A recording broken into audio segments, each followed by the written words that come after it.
secara garis besar keseimbangan antara pekerjaan dan kehidupan. Dari pekerjaan tidak mengganggu kehidupan, walaupun kita di luar jam kerja, kita tidak merasa terganggu. Saya nggak mikirin dulu nih pasien yang saya di rumah sakit gimana. Kenapa kita perlu balance? Karena kita menghindari hal-hal itu. Semua berantakan, gak cuman kehidupan pekerjaannya dia. Itu harus evaluasi dan kita harus berkaca sama diri kita sendiri. Kita udah balance nggak nih di sini? Jadi kamu akan burn out, stres, burn out, bahkan gangguan. Tadi menyinggung masalah burn out. Stres dan burn out apakah berbeda, Teh? Beda. Oke. Apa itu bedanya?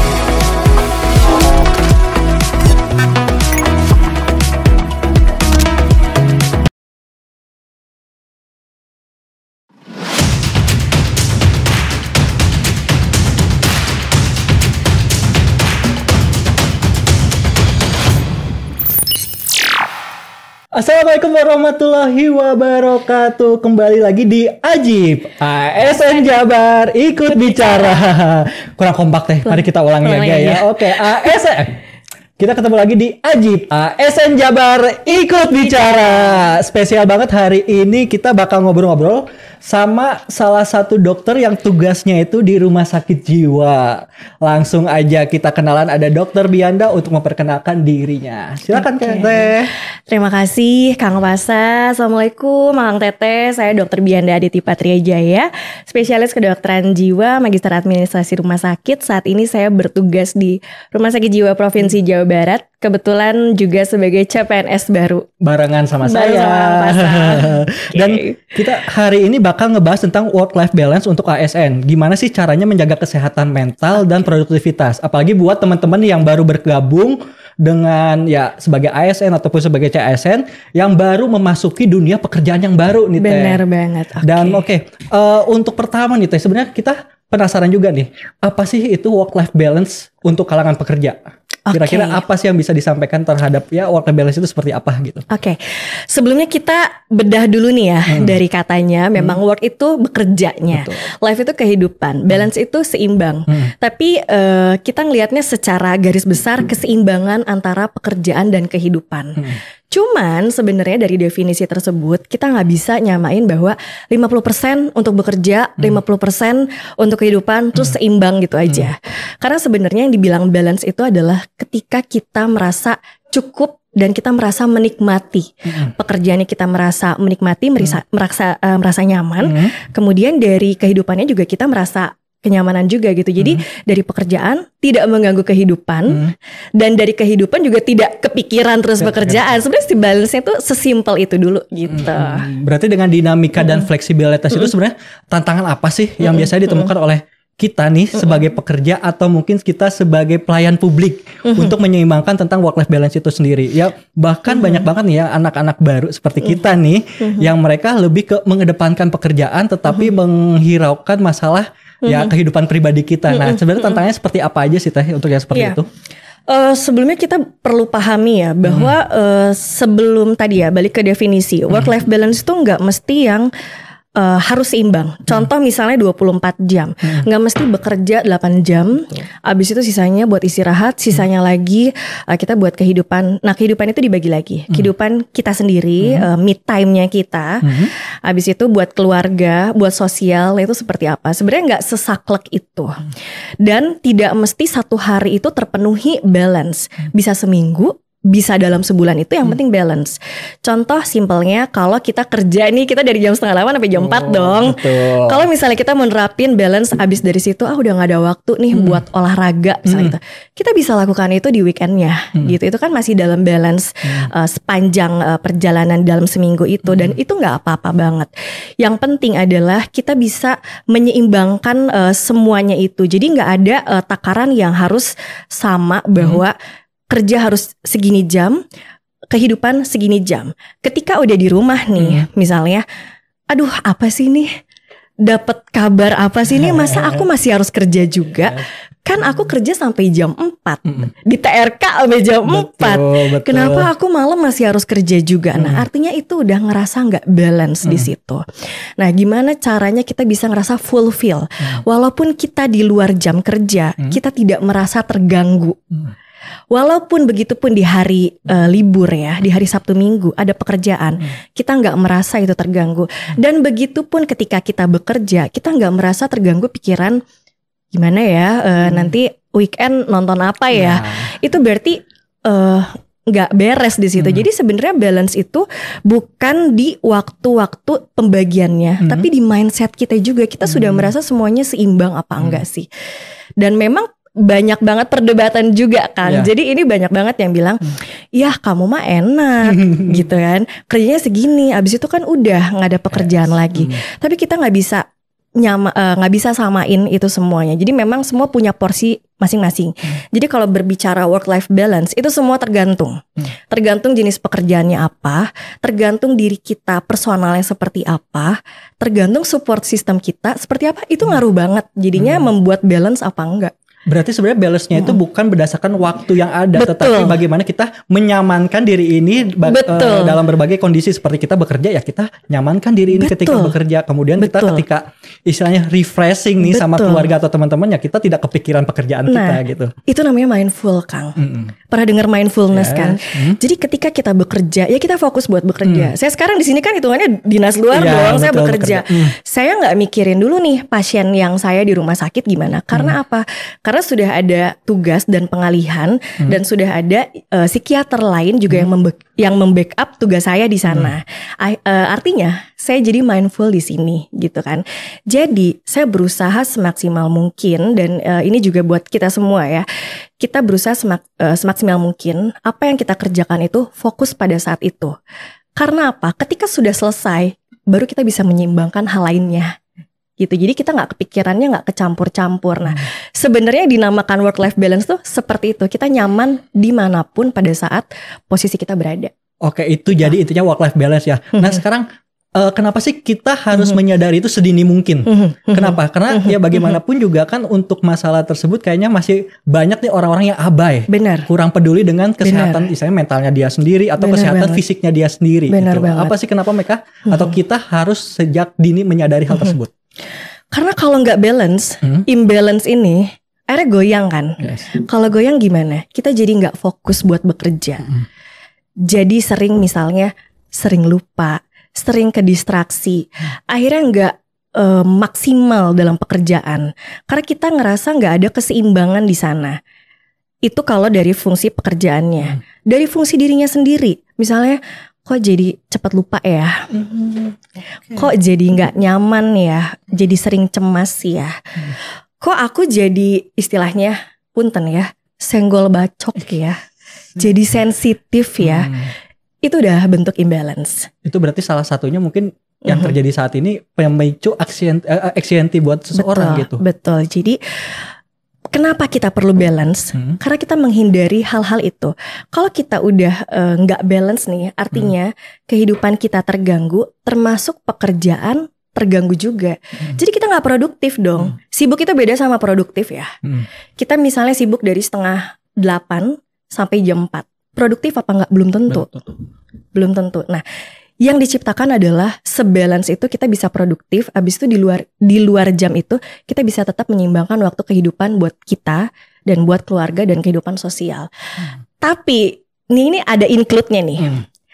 Ada pasien saya yang kerjanya benar-benar di luar jam kerja kayak kita. Sebutlah konten kreator. Dia megang sendiri kan, dia megang sendiri, semuanya sendiri, tapi memang dia ada tim. Tapi itu dia punya kendali penuh nih atas dirinya sendiri. Kalau nggak ada yang manage, kalau kita bisa ada yang manage nih, ada TRK nih dari pagi sampai sore kita ngapain aja. Tapi dia, itu semua tergantung sama dianya sendiri. Kalau misalnya berantakan, akhirnya semua berantakan. Gak cuman kehidupan pekerjaannya dia, kehidupan pribadi dan sosial dan keluarga juga terganggu kan. Nah, jadi semua itu bukan jenis pekerjaannya apa, tapi memang gimana cara kita menyeimbangkan. Mau kita kerja di pemerintahan, mau kita kerja konten kreator, mau kita kerja swasta. Kalau misalnya gak seimbang, ya udah. Nah, teman-teman saya ini karena dia senangnya ketemu orang, jadi dia merasakan bahwa setiap dia bekerja itu dia udah holiday. Oh iya. Dan itu dia udah ngerasain balance di situ. Dan itu nggak semua orang bisa seperti itu. Oke, berarti dengan sesibuk apapun kita masih bisa balance ya, asalkan kita menikmati apa yang kita kerjakan. Betul banget. Jadi kita nggak bisa ngomong takaran, oke, ini kan udah kerja nih sampai sore, kita harus balance nih, harus olahraga. Tapi kamu menikmati nggak sih olahraga itu? Kalau pada saat kamu olahraga yang kamu pikirin adalah tugas, berarti kamu sebenarnya nggak balance di situ. Pernah ngalamin ya? Aku pernah ngalamin, jujur aku pernah ngalamin ketika kita lagi asik nge-gym, tahu-tahu dapet nih kabar, ada kerjaan, wah kita agak ini ya, padahal ya udah aja, kita simpan handphone kita fokus dulu olahraga, baru kita kembali ke pekerjaan setelah olahraga kita beres gitu, kurang lebihnya kayaknya. Jadi gini loh, lagi olahraga, tujuannya olahraga apa sih? Ya refreshing kan. Betul. Tapi setelah olahraga, selama olahraga itu yang dipikirin adalah kerjaan, artinya itu nggak balance di situ. Itu harus evaluasi dan kita harus berkaca sama diri kita sendiri.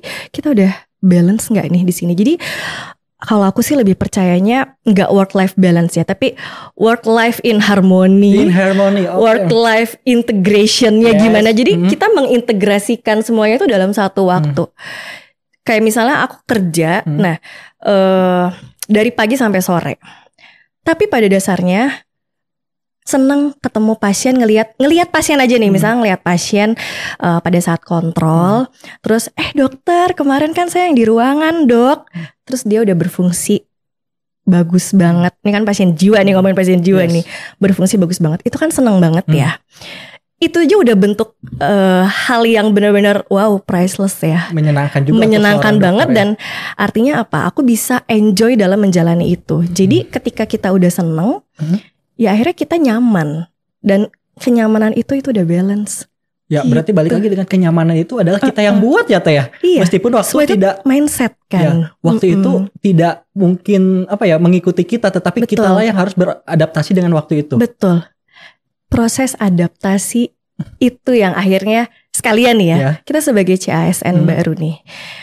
Waktu awal-awal agak kaget gak sebagai koordinator? Pasti banget, koordinator kayak kita punya tanggungan nih. Kita punya tanggungan. Kita mewakili teman-teman kita. Apalagi Dinkes juga lumayan ya. Berapa ratus? Lebih dari 100. Lebih dari 100. Nah untuk Dinkes banyak banget.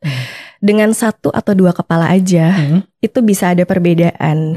Dan ini banyak kepala. Dan gimana kita menyikapinya itu, nah disitulah proses kita beradaptasi. Jadi waktu awal nih sekalian kita set ya, kita sebagai orang baru masuk ke suatu tempat, disitulah proses adaptasi. Dan di situ kalau kita nggak bagus adaptasinya dari awal, kesannya akan berantakan. Jadi memang fokusin dulu pada saat kita jadi koor, kita bertanggung jawab kan untuk jadi koor. Kita nggak mikirin work life balance kita kapan nih. Aku ngurusin teman-teman aku terus nih, akunya kapan? Kalau memang seperti itu mindsetnya, kamu akan burn out, stres burnout, bahkan gangguan. Mungkin nanti akan kita bahas. Tapi kalau kita merasakan bahwa ini tanggung jawab saya, saya dipercaya sama teman-teman saya untuk menjadi koordinator, dan ini tanggung jawab saya untuk memanage semuanya. Ya sudah, fokus. Setelah selesai semua, kita sekarang tugasnya udah beres dong, dan kita sudah kembali ke OPD masing-masing. Dan artinya itu kita bisa mulai lagi menyeimbangkan yang lainnya. Jadi work life balance tuh gak mesti harus dalam satu hari pokoknya aku harus ada me time 5 jam. Gak kayak gitu konsepnya. Gitu. Perbaiki ya itu teman-teman ya. Ingat, work life balance itu bukan bagi waktu, tetapi bagaimana kita menyesuaikan diri dengan kondisi dan keadaan kita di suatu tempat manapun ya. Benar. Berbicara tentang stres Teh. Sebenarnya pemicu stres itu selain ya ketidakseimbangan hidup kita, biasanya apa saja sih apalagi untuk seorang pekerja ya Teh? Kurang lebih itu seperti apa Teh? Ini menarik banget. Jadi ada stres itu ada yang positif, ada yang negatif, percaya nggak? Oke, jadi kita sama-sama belajar ya. Stres itu ada eustress, kemudian ada distress. Eustress itu yang memotivasi kita. Contoh Kang Pasa besok mau presentasi di depan banyak orang, stres nggak? Ya, ada stresnya sih pasti ya. Wajar dong. Ketika stres itu muncul, Akang jadi semangat untuk belajar dong, untuk menampilkan yang terbaik dong, mencari materi, literatur dari manapun, demi apa? Demi presentasinya bagus. Walaupun pada saat itu stres, betul kan? Tapi di stres itu kebalikannya. Ketika ada sesuatu nih yang mendorong kita, akhirnya kita malah jadi nggak sanggup, malah jadi kepikiran, malah jadi sering lupa, kemudian sosialisasi jadi terganggu, jadi marah-marah, jadi kesel, jadi emosi terus, itu berarti stresnya buruk. Nah, sebenarnya kita bisa menyeimbangkan itu semua, kita ambil positif dan negatifnya apa. Oke, Kang Pasha besok presentasi nih, berarti besok saya bisa ketemu banyak orang, saya bisa dapat pengalaman baru, saya bisa menampilkan yang terbaik. Itu ambil positifnya dan itu bisa jadi stres gitu. Nah, kalau melihatnya ketakutannya itu akan menjadi distress gitu. Jadi semua tuh sebenarnya tergantung mindset kita. Lagi-lagi semua tergantung mindset kita. Besok ujian, mau di Ayunda tuh seneng ujian loh. Iya, pernah baca kan. Kalau banyak orang lebih ke aduh gitu kan. Gimana sih? Ujian. Karena menganggap itu distress. Betul. Tapi kalau perspektifnya ada beberapa orang, termasuk Naudi Ayunda tuh, saya pernah nonton podcastnya dan pernah baca juga bahwa dia menganggap ujian itu adalah challenge buat diri dia. Sejauh mana sih kemampuan dia untuk mempelajari yang kemarin-kemarin dia dites, dan itu jadi tantangan buat dia dan itu akhirnya jadi termotivasi kan. Betul. Tapi bagi sebagian orang, apa sih ujian? Semua tuh tergantung dari mindsetnya. Gitu. Tadi menyinggung masalah burnout. Stres dan burnout apakah berbeda, Teh? Beda. Oke. Apa itu bedanya, Teh? Oke. Burnout itu lebih berkepanjangan. Lebih menciptakan gangguan. Sampai udah terganggu pekerjaannya. Itu. Misalnya ada seseorang yang udah dikasih pekerjaan, akhirnya jadi dia gak bisa selesai. Buat konsentrasi aja susah. Dia buat baca aja, misalnya satu paragraf aja, dia gak paham. Ini apa ya? Kayak harus baca ulang lagi deh. Kognisinya terganggu. Atau misalnya mengingat sesuatu, iya saya lupa ya. Fokusnya sangat hilang. Fokusnya susah banget ke distraksi. Abis itu ada gangguan emosionalnya juga. Dan itu sudah tindak lanjutnya ya, sudah berkepanjangan dari stres. Nah, lebih dari itu sudah masuk ke gangguan-gangguan psikiatri nih. Gangguan-gangguan psikiatri. Jadi kalau misalnya burnout tadi ada waktu-waktunya. Misalnya dia udah terus-menerus kayak gitu ya. Dia jadi males, gak ada energi. Jadi yang biasanya dia suka, dia jadi gak suka lagi. Sampai segitu? Kang Pasha suka nge-gym ya? Yes. Ada nggak momen dimana Kang Pasha udah nge-gym aja males? Iya betul, pernah banget lagi gara-gara kerjaan numpuk, jadi udah itu berarti memang udah burn out kalau kayak gitu. Oke. Sampai sesuatu hal yang kita sukain aja kita udah nggak bisa enjoy buat ngejalanin itu. Itu udah burn out. Nah, oke. Masalah burnout ini kan agak berat dibandingkan dengan stres. Kalau stres itu mungkin kita masih bisa mengelola atau mengontrol. Nah, kalau misalnya burnout itu terjadi pada diri kita, sebaiknya apa sih yang harus kita lakukan? Oke, kalau misalnya burnoutnya tadi sudah berkepanjangan ya, akhirnya menciptakan jadi gangguan nih Kang. Contoh misalnya, saya jadi gak ada energi, jadi males ngapa-ngapain, kognisi terganggu, tidur terganggu, nafsu makan terganggu. Nafsu makan terganggu tuh bukan berarti gak mau makan aja loh. Binge eating atau makan banyak terus-menerus itu bisa jadi gangguan juga. Oke, hati-hati ya buat Akang Teteh yang ada di mana pun berada. Dan itu sering banget kayak misalnya aku lagi stres nih, aku pengen banget nih yang manis-manis. Manis, jadi akhirnya makan banyak atau enggak berat badan bertambah. Jadi stres itu gak selalu kamu kurus, kamu stres ya. Nah gitu, bisa jadi yang udah menciptakan gangguan itu yang sudah berkelanjutan. Nah, kalau waktunya itu gangguan itu ada beberapa tanda sampai bisa mengarah ke depresi. Jadi kalau depresi itu dari roman mukanya juga udah murung gitu ya. Udah gak ada energi, udah gak ada minat, itu udah gejala utama. Habis itu ada gejala tambahannya nih. Tadi nafsu makan terganggu, tidur terganggu, kognisi terganggu, susah buat nginget sesuatu, susah buat konsentrasi gitu ya. Nah ada beberapa poin tambahan juga. Nah itu nanti kita bisa kategorikan apakah ini episode depresinya ringan, sedang, berat. Nah itu masuk mana? Karena treatmentnya juga akan beda-beda. Nah treatmentnya kalau masih ringan kita bisa psikoterapi. Psikoterapi bentuknya konseling gitu masih bisa. Tapi kalau udah mulai sedang, itu kita sudah mulai intervensi sama obat. Oh oke. Gitu udah masuk karena udah masuk gangguan.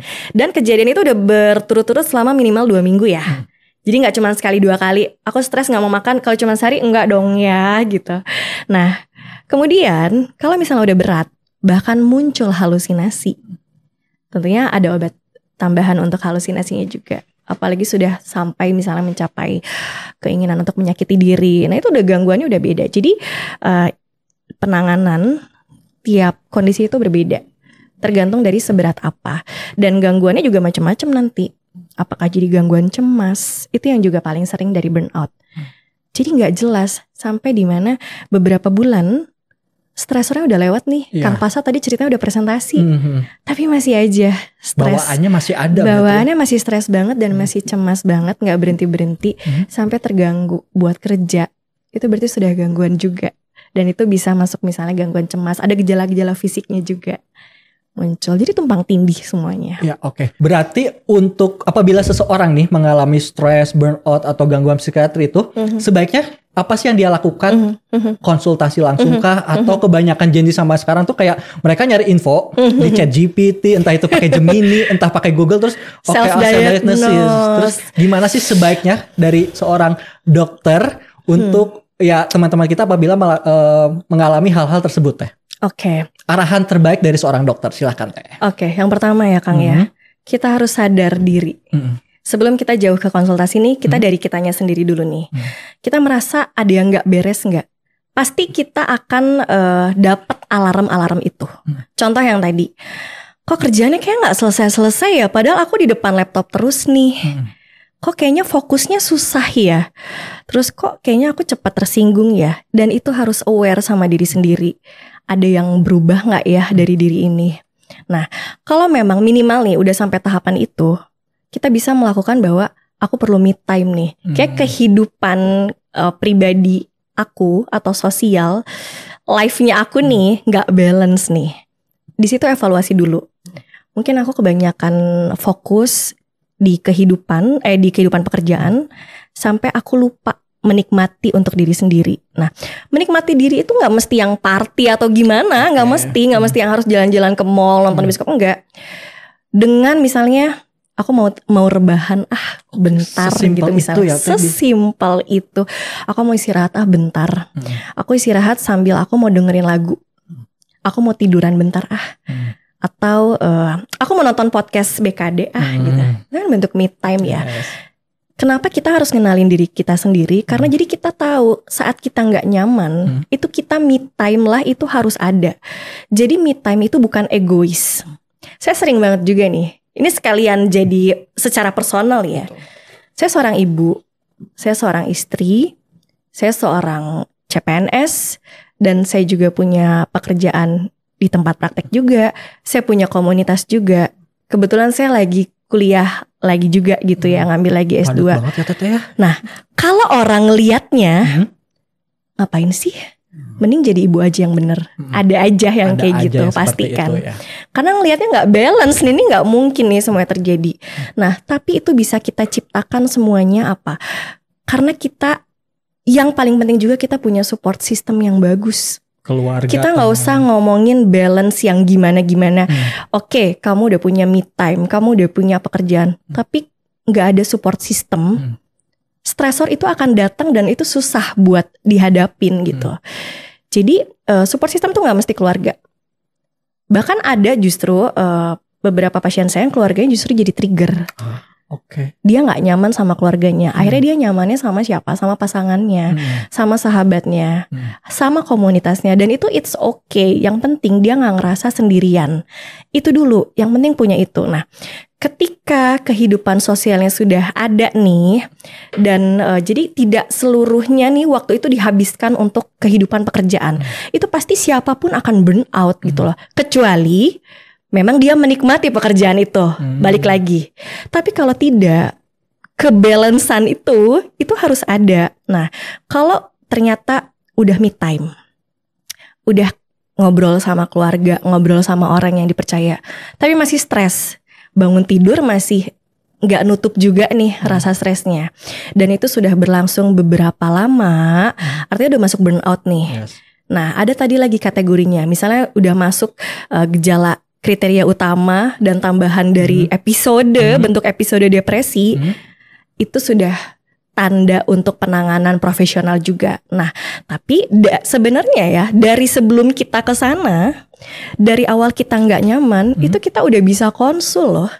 Dari awal awal masih tuh, rendah ya tingkat itunya, masih boleh banget untuk langsung konsul. Betul, dokter, saya nggak bisa tidur 2 hari. Itu boleh banget. Nggak usah nunggu, dokter saya nggak bisa tidur 3 bulan. Kenapa? Baru sekarang 3 bulan baru datang gitu loh. 3 bulan itu udah keganggunya banyak loh. Sosialnya pasti terganggu. Tidur nggak efektif itu kan jadinya kemana-mana. Moodnya jadi nggak stabil. Fisiknya juga jadi terganggu dong. Nah dari awal aja boleh banget. Kalau kita punya medical check up nih 6 bulan sekali, itu kesehatan fisik. Kenapa kesehatan mental kita juga gak sering cek sendiri sih? Minimal kita bisa cek bahwa ini kita ada yang gak beres. Oke, rasanya saya perlu minimal ventilasi. Ventilasi itu venting, curhat ke siapapun yang memang kita percaya. Gak curhat di medsos. Tidak disarankan. Bahaya malah. Bahaya gitu ya. Jadi gak usah bikin status anonim untuk siapa gitu ya misalnya. Itu disarankannya ya venting aja. Karena ketika bercerita itu juga bisa mengeluarkan perasaan yang gak nyaman. Terus menulis, journaling itu juga boleh. Itu masih di tahapan itu boleh. Tapi kalau dengan cara itu semua masih gak nyaman juga, itu boleh banget ke profesional. Tapi dari awal boleh gak dok, saya mau langsung ke psikiater, mau langsung ke psikolog. Nih mana nih? Ini sering juga di pertanyaan. Saya ke psikolog apa ke psikiater dok? Boleh. Manapun boleh. Ketika dari psikolog nanti sudah dirasa bahwa ini nggak cukup hanya dengan psikoterapi, nggak cukup hanya dengan konseling, ternyata ini butuh untuk intervensi dari farmakoterapi atau obat. Mereka akan merujuk ke psikiater. Karena kami tuh kolaborasi. Jadi di lapangan nggak seperti yang kita tarik-tarikan pasien nih, ini buat psikolog aja, ini buat psikiater, nggak gitu. Karena justru kita kolaborasi. Di RSJ pun demikian gitu. Bentuknya psikoterapi apa? Kami juga berkolaborasi dengan psikolog juga gitu. Nah, di situ barulah penanganan nanti dari profesional itulah yang menentukan kamu bermasalah atau enggak nih. Jangan sering-sering lihat medsos dan entah sumbernya dari mana, itu bisa memicu kecemasan dan stres yang lebih berat. Malah menjadi trigger untuk lebih berat lagi ya. Betul. Jadi kalau udah gak nyaman, matikan semuanya justru. Detox media sosial seperti itu penting banget berarti. Itu penting, itu juga lagi zaman kan ya, katanya. Saya diaktif account Instagram, dok. Oh, it's okay, nggak masalah. Tapi saya takut buat dianggap saya pergi dari dunia sosial, saya nggak mau bersosialisasi. Ya it's okay, kamu mau me time, itu bentuk me time kamu, nggak apa-apa. Ada saatnya nanti kamu bersosialisasi lagi kok gitu. Nggak apa-apa banget, Jadi sekali lagi me time itu bukan egois. Dan me time setiap orang itu beda. Kalau ternyata kayak selama ini gue nggak punya me time deh, tapi setiap dia bekerja dia ngerasa nyaman dan seneng. Misalnya ada dokter yang ketemu pasien aja seneng, ngobrol seneng, itu udah bentuk me time-nya juga jadi nyaman tadi. Ya udah cukup di situ. Oke, berarti tiap orang itu punya caranya masing-masing. Silahkan teman-teman untuk bisa mengenali dirinya sendiri dulu ya Teh ya. Betul. Jadi semua itu fokusnya balik lagi ke kita, Kang. Karena mungkin tidak semua orang, aduh aku harus stress release, aku harus ketemu orang, belum tentu seperti itu juga. Belum tentu. Bahkan dengan kesendirian dia pun mungkin itu menjadi jalan terbaiknya untuk mereka stress release. Betul. Ada orang yang memang dia dengan ketemu orang dia ngerasa energinya makin cukup. Saya harus ketemu orang, saya harus ngobrol, saya harus ngelihat pemandangan atau apa boleh. Tapi ada yang orang cuman saya mau tidur aja. Itu udah bentuk me time boleh. Kalau yang perempuan mau nyalon mau apa boleh banget. Dan saya pun bentuk me time-nya ada gitu. Jadi misalnya ketika saya udah stres gitu, udah mulai saya rasa saya menyadari bahwa sepertinya saya ini sedang tidak baik-baik saja nih. Karena salah banget kalau ada yang bilang psikiater gak pernah stres. Pasti pernah, kita tuh manusia bukan robot loh gitu ya. Semuanya itu kita manusia bukan robot. Jadi kita harus bisa memiliki waktu untuk diri sendiri. Tapi bentukannya apa, itu tergantung kitanya. Kita memilih untuk apa. Nah pada saat gak nyaman itu, saya bilang ke suami saya misalnya, tolong titip dulu ya, diasuh dulu ya. Abis itu kan nanti kita gantian kan partner. Dia juga ada me time-nya mau ngapain. Jadi kolaborasi dengan support system itulah balik lagi itu yang penting. Semua itu gak akan balance. Kamu mau bekerjanya udah ngerasa balance, kehidupan pribadinya balance, tapi kamu gak dapet support. Itu susah banget buat menyeimbangkan semuanya. Oke. Berarti kalau misalnya kita nih, ada banyak banget nih berpendapat bahwasanya orang burnout jangan ditinggalin sendirian. Takutnya dia mengambil keputusan-keputusan yang sangat berbahaya untuk dirinya sendiri, untuk orang lain. berarti itu tidak sepenuhnya benar ya Teh. Maksudnya kayak ya udah berarti mungkin dia dikasih waktu ruang sendiri dan itu juga istilahnya butuh seseorang yang mengerti dengan dirinya sendiri. Betul, tapi Entah itu tergantung. Jawabannya tergantung, itu sangat luas. Pertanyaan itu pertanyaan yang sangat hati-hati juga. Kalau misalnya dia burnoutnya dia bilang, saya pengen sendiri untuk merecharge energi saya, it's okay, kita kasih waktu. Tapi untuk kesendiriannya itu, kalau dia udah bilang, saya putus asa, saya ngerasa nggak berguna, bahkan saya ada kepengen, saya kayaknya mending nyakitin diri aja atau mengakhiri hidup, itu nggak boleh ditinggalin sendirian, karena itu udah masuk ke gawat daruratan psikiatri. Jadi tetap ya kepedulian orang sekitar itu penting banget buat mereka memulihkan kembali itunya. Kita saling ini aja lah, kita saling check in satu sama lain, check in itu check in perasaan. Kalau ada yang nanya gimana kabar Kang Pasa hari ini, kalau misalnya emang nggak baik-baik aja ya nggak baik-baik aja, nggak kenapa-napa kok. Emang kita harus selalu kelihatan baik-baik aja. Ada momen dimana kita nggak baik-baik aja ya nggak apa-apa. Tapi kita harus tahu waktu. Misalnya ada momennya dimana kita tetap profesional.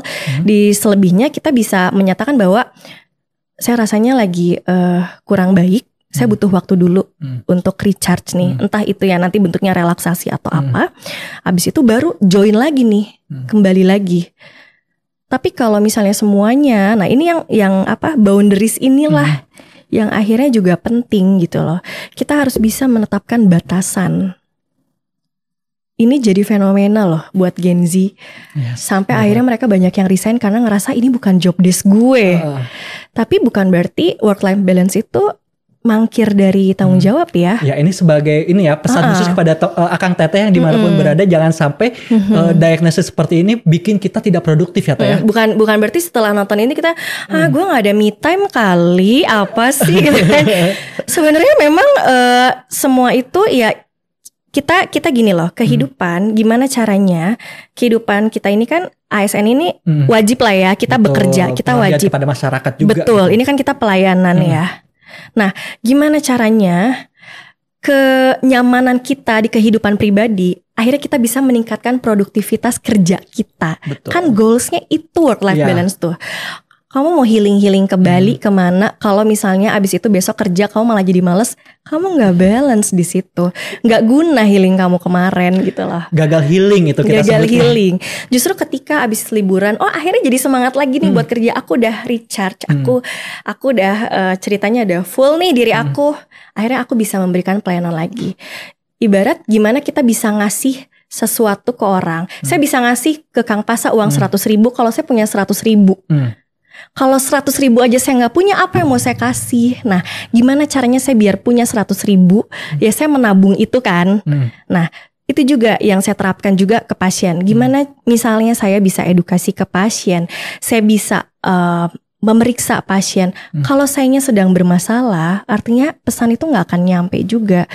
Jadi gimana caranya kita bisa melakukan me time dan menyamankan diri kita sendiri agar kita bisa menghasilkan yang lebih ke orang lain. Jadi semua tuh masuk ke diri kita sendiri dulu nih. Jangan udahlah yang gua mah urusan belakangan. No. Saya sangat tidak menyarankan itu. Ya udahlah yang penting orang bahagia, gua mah nggak usah juga nggak apa-apa. Ada ya, masih banyak banget zaman sekarang teman-teman kita juga gitu. Tapi ya kita berharap teman-teman kita bisa move on dengan langkah yang lebih baik lagi untuk kesehatan mental kita juga ya Tete ya. Justru ya dari kita sendiri, semua dari kita sendiri. Kalau kitanya udah fulfill, kita akan bisa memberikan pelayanan yang terbaik. Akhirnya apa? Kita jadi semangat kan buat kerja. Betul. Iya. Apalagi dengan tugas kita yang mungkin berkaitan dengan layanan publik dimanapun kita berada, kita dituntut untuk selalu bisa fresh, bisa berpikiran positif selalu untuk melayani dan misalnya ya kita punya produktivitas yang baik lagi kan Teh. Betul. Dan akhirnya bisa melakukan sesuatu hal nih ya, bisa melakukan contoh nih saya suka live nih di TikTok nih ada aja yang macam-macam ya untuk macam-macam. Tiap orang tuh beda-beda. Ada yang memang dia sudah terdiagnosis, ada yang memang dia suka akan mental health. Nah, dari informasi itu ternyata saya juga banyak belajar loh. Dan itu juga bisa menunjang akhirnya ke pekerjaan utama saya. Akhirnya apa? Saya jadi semangat lagi untuk menghadapi pasien saya secara pribadi. Oh, memang seperti ini ya. Memang sambil belajar, apalagi kalau kedokteran kan terus ya never ending learnernya gitu. Jadi memang ya semua itu tergantung balik lagi nyaman. Untuk nanti bekerja juga akan lebih nyaman dan produktif gitu. Ya andai kata mereka tidak paham gimana sih cara bikin nyaman, ya itu adalah proses adaptasi dari mereka sendiri ya Teh. Betul. Ya. Bagaimanapun juga namanya kita hidup selalu adaptasi gitu ya Teh. Dan yang perlu kita ketahui adalah selama kita hidup kita akan berdampingan dengan masalah. Betul. Jadi jangan dihindarin. Jangan kayak aduh abis ini apa lagi sih. Yaudah deh aku mending lari dulu deh kemana. Tapi abis itu mengabaikan kewajiban. Itu yang salah. Jadi kalau ada sesuatu cari jalan keluarnya tuh dicari gitu loh. Ini masalah seperti apa nih? Karena apa? Karena besok tuh bakal ada lagi masalah yang serupa bahkan lebih berat dari ini. Jadi nggak banget kalau kayaknya Kang Pasa hidupnya happy terus ya, kayak nggak ada masalah. Nggak mungkin. Ada, tapi semua itu sudah dilewati. Dan gitu. Adaptasi dan prosesnya sudah saya lewati. Sudah jadi dilewati. Itu pun buat Akang Teteh ya dimohon ya adaptasi dan menyesuaikan diri dengan lingkungan itu adalah kunci untuk manajemen stres yang baik ya Teh ya. Itu adalah kunci dan apa? Dan kita harus mengosongkan gelas. Proses adaptasi yang paling awal itu adalah mengosongkan gelas. Kang Pasa masuk ke BKD kan nggak tahu nih isinya seperti apa awalnya. Kalau Kang Pasa udah cari tahu duluan, googling, oh BKD seperti ini, akhirnya apa? Akhirnya jadi sok tahu nantinya. Padahal Kang Pasa bisa belajar dari senior-senior di sini dan lihat metodenya seperti apa, itu bisa sambil jalan. Jadi kosongkan gelas kita dimanapun kita berada, kita baru masuk. Sehingga kita bisa menerima ilmu-ilmu baru dan itu nanti akan bermanfaat buat kita. Jadi observer lah, di awal itu kita observe dulu, itu proses adaptasi. Kok dari awal kita udah kayaknya nggak gini deh BKD nih, kayak nggak gini nih yang gue dengar dari awal. Termasuk saya bisa, kayak di RSC nggak kayak gini dari awal, kayaknya enak deh. Kok pas di dalam kayak gini, nah akhirnya apa? Bentrok nih, stres, lama-lama burnout. Akhirnya apa? Gak nyaman sama pekerjaannya. Bahkan sebelum masuk udah overthinking duluan. Udah overthinking duluan. Itu yang paling bahaya dan sebenarnya itu sering banget terjadi sama generasi kita. Betul. Gen Z sering banget tuh yang namanya overthinking padahal kita belum masuk ke lingkungannya, belum kenalan dengan lingkungannya. Dan bahkan kita belum melalui proses adaptasi. Dan kita dengar apa katanya. Betul banget. Itu ya Kang Teteh harus hati-hati ya dengan seperti itu. Jadi kita harus menjalani itu sendiri dan kosongkan gelas itu penting banget. Apa ya, modal awal yang memang saya pegang juga gitu. Saya di RSC sebelum jadi CPNS seperti sekarang saya BLUD. Kalau saya udah lihat ritme polanya saya bisa gitu. Paling ini mah di sini gini. Tapi kan ternyata beda nih. Betul. Dari proses dokumen-dokumennya beda, dari pengisian TRK beda, dari aplikasi yang banyak itu beda. Akhirnya kan saya belajar. Saya mau belajar ke senior, ikut. Walaupun kita udah ada bimbingannya, kita ada sosialisasinya, tapi kan kita tetap terus belajar. Nah disitulah proses belajar dan proses untuk sosialisasi kita. Jadi kosongkanlah gelas itu dimanapun kita berada. Ya semoga teman-teman bisa tercerahkan ya dengan proses adaptasi, apalagi buat teman-teman CSN nih yang baru kurang lebih kita baru 2 bulan ya Teteh ya. Kita baru 2 bulan dan OPD-nya masing-masing. Dan untuk awal kaget pasti wajar. Tinggal kita bisa menyesuaikan apa enggak. Di mana bumi dipijak. Di situ dan itu latihan awal kita ya, benar-benar latihan awal kita untuk bisa memanage stres kita supaya tidak burnout dan menimbulkan ya istilah kata tidak produktif di kemudian hari gitu ya. Jadi sibuk tidak sama dengan produktif. Teteh, balik lagi nih. Kalau kita sudah melalui stres, burnout, kemudian ya mengalami gangguan psikiatris kayak itu, titik merahnya apa sih Teh yang mengharuskan kita? Ya maksudnya titik merah untuk kita harus kemana? Kita harus ngapain? Jadi kayak ini adalah trigger kita untuk aku harus keluar nih dari kondisi seperti ini. Apa yang harus kita lakukan? Karena jujur bagi saya sendiri yang tidak pernah mengalami itu, mungkin pernah hanya saja tidak sadar, saya pun ragu. Kira-kira enaknya curhat sama siapa ya? Apakah harus ke dokter kesehatan jiwa langsung atau harus ke psikologis atau ke mana nih enaknya atau cukup cari teman aja nih yang bisa diajak ngobrol, tapi kan kadang juga teman tidak semuanya bisa membantu ya Teh. Nah, kira-kira apa sih titik merah dan ya sebaiknya langkah-langkah kita untuk mengobati diri sendiri, entah itu ke psikolog dulu, entah itu ke langsung ke dokter kesehatan jiwa, itu sebaiknya seperti apa sih Teh? Pada dasarnya manusia itu kita punya fungsi. Fungsi sosial, fungsi kognitif, dan fungsi rawat diri. Kalau sudah terganggu, misalnya rawat diri, Kang Pasa udah males mandi, males ngapa-ngapain, untuk melakukan hobi males, terus kognisi tadi sudah terganggu, mikir aja nggak bisa, mengerjakan pekerjaan susah, fokusnya susah, kedistraksi mulu, ada notif dikit, langsung kedistraksinya buka handphone bisa 2-3 jam, susah buat fokus dan mengenali kewajiban utama.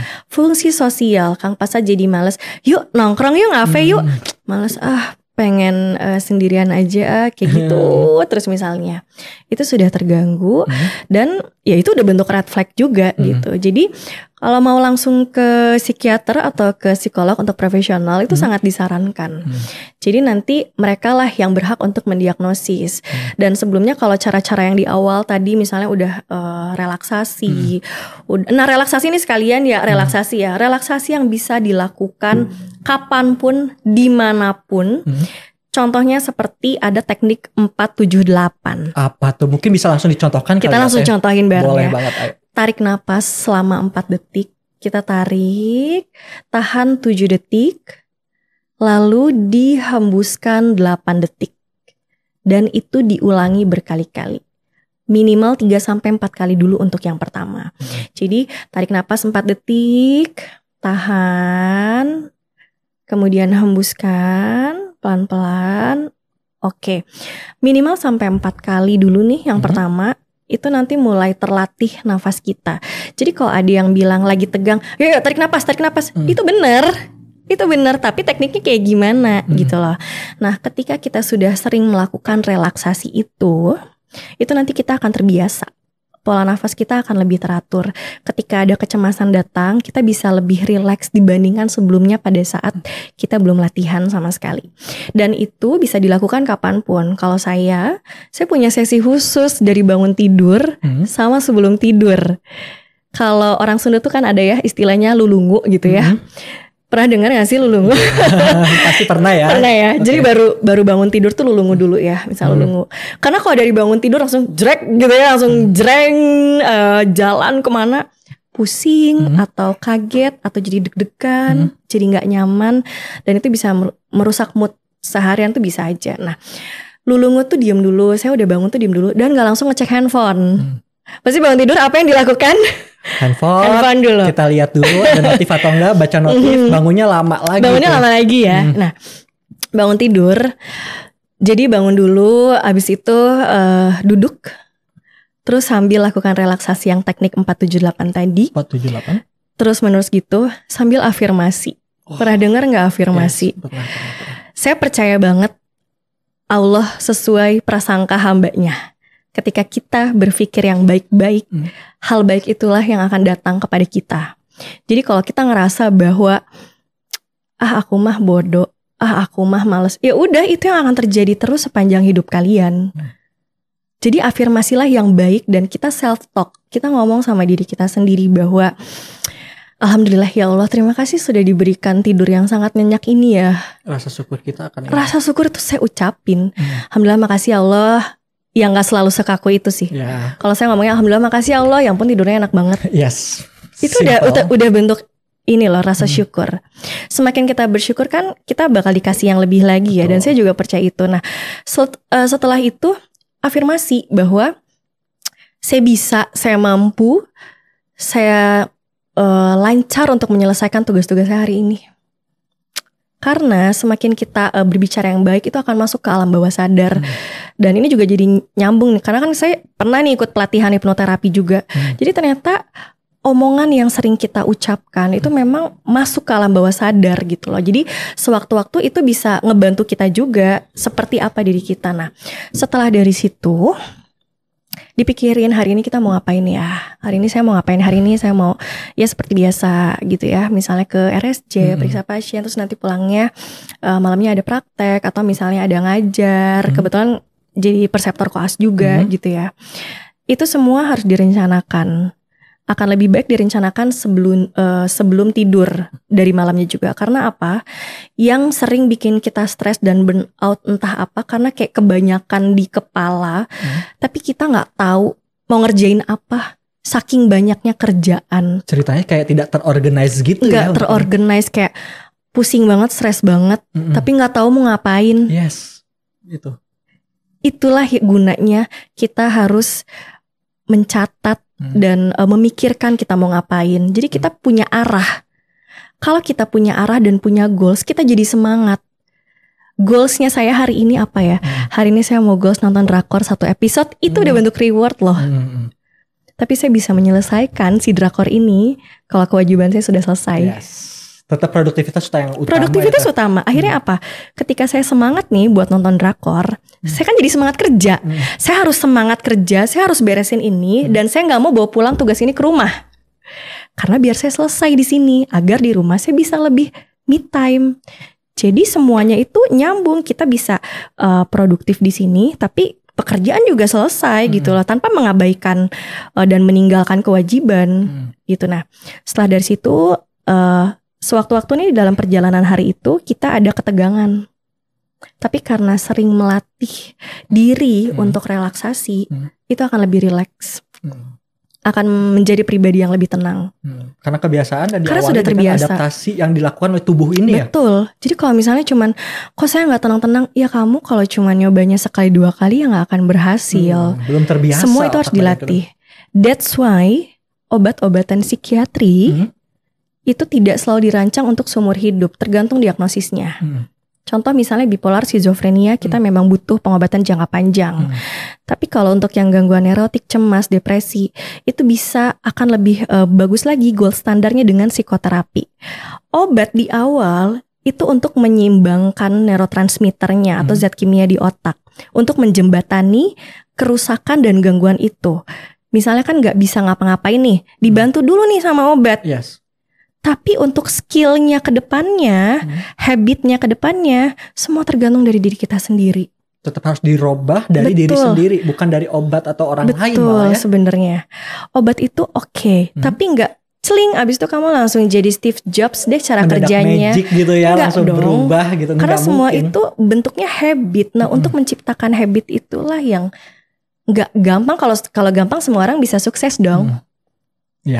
Sesimpel itu kan. Sesimpel itu. Tetap kalau semua tuh butuh perjuangan gitu. Tetap harus ada keyakinan dalam diri, kita bisa sembuh, kita bisa melakukan apa yang kita mau gitu. Betul. Kan. Nah, latihan itu, latihan relaksasi, latihan bagaimana kita mengorganize diri kita, latihan semuanya.